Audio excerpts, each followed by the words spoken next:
and we are continuing our 2015 Gen Con experience here. I'm here with Nick from Action Phase, and he's going to showcase some of the games that are actually still not out. This one is still on Kickstarter. This one just finished, right? Yep. And Heroes Wanted, the Stuff of Legends, is the first expansion to Heroes Wanted. Yep, which premiered yesterday here at Gen Con. So, our first game that I want to talk about is Ninja Camp. This is currently up on Kickstarter. This is an awesome little game that, you know, it's part of our small box, big fun line of games. That this game is $19 on Kickstarter right now. Wow. It sets up in 5 minutes, it teaches in 3 minutes, and it plays in 30 minutes or less. So it's a quick game, but it's not one of those quick games where you're kind of at the whim of everybody or you're rolling dice. It's very tactical movement. You're planning ahead. Every time you have multiple choices. It's a very cool game. I don't know if you've played Hey, That's My Fish, but it's sort of similar to that game, except for you have more decision making when you're moving. Like instead of picking up point tiles, you're picking up cards that let you move in certain ways. Okay, so it is a card game where you're picking up. It's a card game. The premise is that you play like a weird animal clan, like a hamster or a flying squirrel or a platypus or a sloth, and you've gone to this ninja camp where this monkey here, Sensei Saru, is teaching you how to become a ninja. So the whole grid of cards is like the training grounds that you set out, and all the cards are individual ninja maneuvers, like evade or stealth or shadow or leap. And those let you move around the grid differently. And every time you move one of your pawns, you pick up the card that you left. So you're planning to get where you're going, and so on. So but you always have 3 pawns, so you always have different decisions of where you can go and where you can wind up. Right. So like I said, and you kind of don't want to leave the cards behind that help your opponent, right, correct? Exactly. You want to get to the cards that are going to benefit you the most while planning to figure out how you're going to move in the future. And now this has already been successfully funded, correct? We funded in less than a week on this, and now we're unlocking stretch goals. We have really cool stretch goals that we want to unlock. I have production samples of some of them. We have these cool little meeples where this guy's doing like a standing kick. Oh, very cool. And this guy's doing like a jump kick or like the dirtiest soccer slide you've ever seen, I think.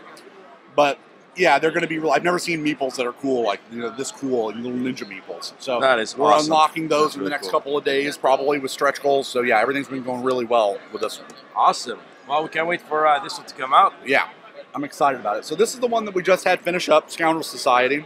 We funded on this. We did pretty well on this. In this game, you play like a 1920s, 1930s con man who's part of this society where every year you guys meet up and you pick this poor, unfortunate rich person that you're going to rob blind. This reminds me of the movie. I might be dating myself here, but Dirty Rotten Scoundrels. Rotten Scoundrels was definitely a motivation.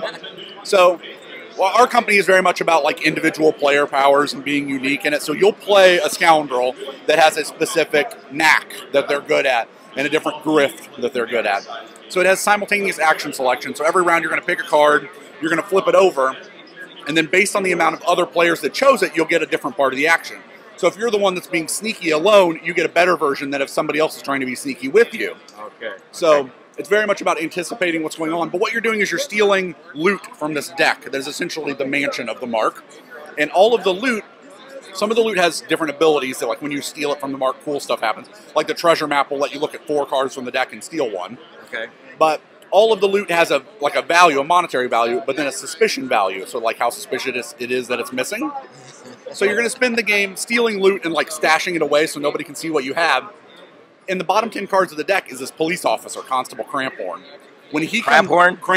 That's awesome name. When he comes out, the game ends immediately. Okay. Everybody takes all the loot that they're holding and is in their stash, and they count up the suspicion value. Whoever has the most suspicion gets arrested by the constable and loses the game. Oh, that's a pretty cool. So you can't collect. You got to be careful what you're taking as loot because you can. Whole hog. You can't be like, I'm going to take the yacht and the expensive painting and the Mona Lisa. I'm taking everything. Oh, that sounds really cool. Yeah, because what happens? It's almost like the second best player would win, right? That is literally what it is. That's because awesome. That's awesome. What happened was our other game, Heroes Wanted. Every time we played, my design partner and I played, I would win 95% of the time. So he goes, I'm going to make a game where second place wins. So he calls this designing out of spite. So he's like, I want to make a game that Nick can't win. It's not spite. He must be the partner that always comes in second place at Heroes Wanted. That's him. He's the one that always gets second place. And it's true, I win maybe 30% of the time playing Scoundrel Society. I lose most of the time. And you get this, like, am I stealing too much? Am I stealing not enough? And because so much of the scoring is hidden, you don't know, but you have like a good idea, but you don't really know. I think I would like this game This a game lot. is really Not cool. because I come in second place most of the time, but I think it's a really cool a little aspect of the game. Right. No, it's a neat melding of mechanics. Yeah, that's It is really this simultaneous action selection. And when not does the trying to go- Kickstarter end? Oh, you The said it Kickstarter ended a couple two weeks ago, but we do That's have right. pre-orders up on our website Okay. currently, So so check you it can go out. and pre-order it, and you'll get pretty much the same version as the. What we did with this is we had a deluxe version of it where you get a lot of the bits as wood, and then there's a 10-card expansion pack that has historical loot like the Mona Lisa, Oh, and very also cool, very mythical loot like the Holy Grail, the Ark of the Covenant, and the Necronomicon, Excalibur. Man, that is awesome. That make the game a little bit more complicated, but like really help to tell the story and That's make it really cool. legendary. I'm definitely looking forward Yeah, to this game one, is man. really fun. That sounds awesome. And So- tell us about the game that is out now. game This is that- the first expansion to Heroes Wanted, Exactly. Stuff of Legend. So yeah, so in Heroes Wanted, to give you guys, I don't know how much your audience has played Heroes Wanted before, but to give you a little overview of Heroes Wanted, you play a wannabe superhero, so you're like a D-list superhero in this town where they already have a superhero team, the Champions of Zeta City, and one of them is retired. So they put this ad in the paper that they're looking for more heroes. So every crazy person with a costume is donned it, and they're out in the streets fighting crime because they're trying to get their name in the paper so that they get picked to join the team. So it's kind of like American Idol meets the Avengers. Okay. So it's a hand management game where you're like moving around the board, you're knocking out the villain's minions, you're dealing damage to the villain, and all the while you're like hitting these headlines that help you level up your character. But the way you create your characters at the beginning of the game, you'll draw 3 of these basically head cards, or cards that'll have a name and a head. And then once you pick one, you'll draw 3 of these body cards, and you'll pick one. So, you know, you may be Beef Lord one game, and Invisible Giant the next game, and Deadly Cobra the next game. There's so many combinations you'd never play through all of them. So every time you play, it'll be different. And the base game comes with 4 boards. Okay. So you're already playing on 4 different boards with 1,500 different heroes.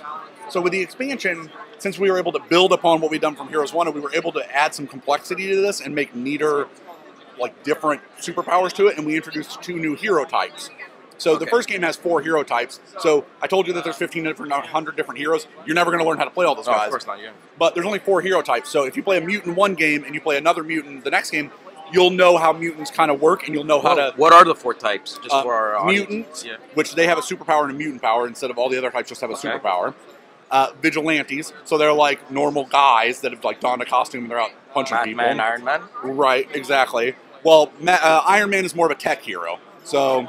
I don't know my superheroes, apparently. They're both more tech heroes, I guess. Thanks, Nick. Luke Cage is more of a vigilante. Daredevil is more of a vigilante. But tech heroes, so they use their equipment. So, and then cosmic heroes. So these are more like alien guys. The cosmic heroes have a weird spin to them. They take a negative in the game that is getting injuries, and they turn into a positive. So they like that's feed cool. on beating beat up. Okay. So those guys are pretty cool. So in this one, we have supernatural characters. So you know how they're all the guys are like not good. They're like low level superheroes. The supernatural heroes, they use magic, but they're not that great at it. So every time they use it, they get a really big, really good effect on the front end, but they curse themselves. There's like a little side effect. It's like a debt mechanic. So you're like cursed, so now you can play actions to get rid of your curses, but if you're still cursed when you like rest, you have to roll a die and deal with the bad consequence, or when you play your superpower the next time, if you're cursed, it's not as good. Okay. So these are neat, the powerful effect up front, but you have to like dig yourself out of hock. And then the other one is mythic heroes. So these are like demigods, basically. Okay. Those guys are really cool because they're all completely different. Because, like, you know, I said you play Mutant Hero one game, you play Mutant Hero the next game. That's because they share a bonus card and they share an epic action. They'll always level into the same epic action. Okay. Mythic heroes all have, each one has a different epic action, and they have a different bonus card. And they start out with, like, a static ability that gives them some sort of bonus throughout the course of the game. Okay. So, and there's only 7 of them in the game, and that's how if you have the expansion packs and the promo. So they're very rare in the game, and they basically have 10 different abilities that nobody has. Cool. So they're really cool. Do you have some of the components you can show the camera here? We do have. See, these are some of the villains that we have out. And Squid. That's awesome. Yeah.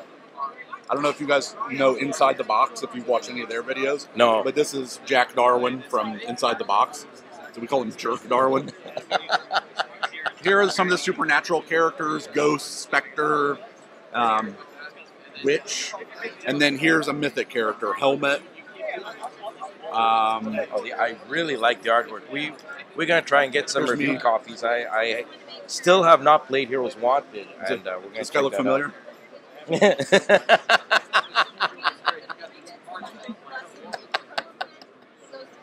Here's Tom Bassel. We made him into Tower. That's awesome.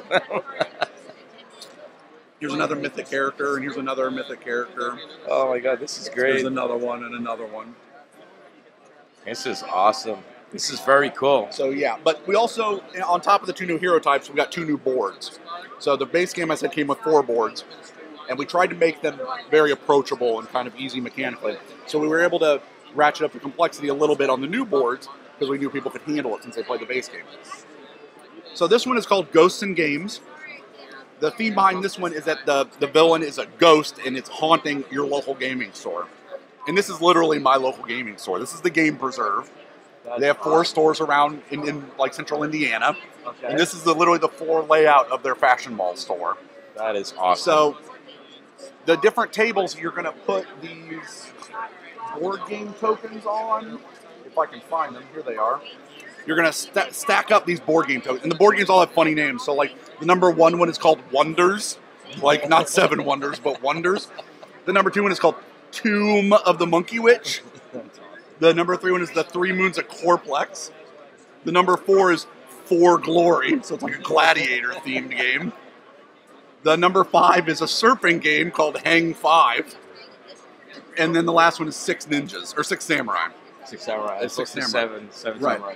Exactly. Awesome. So what's cool about this is most of the other boards, the minions all start out on the board and you pick them off. On this one, the henchmen start on the board, but no underlings start on the board. They're the little minions. Okay.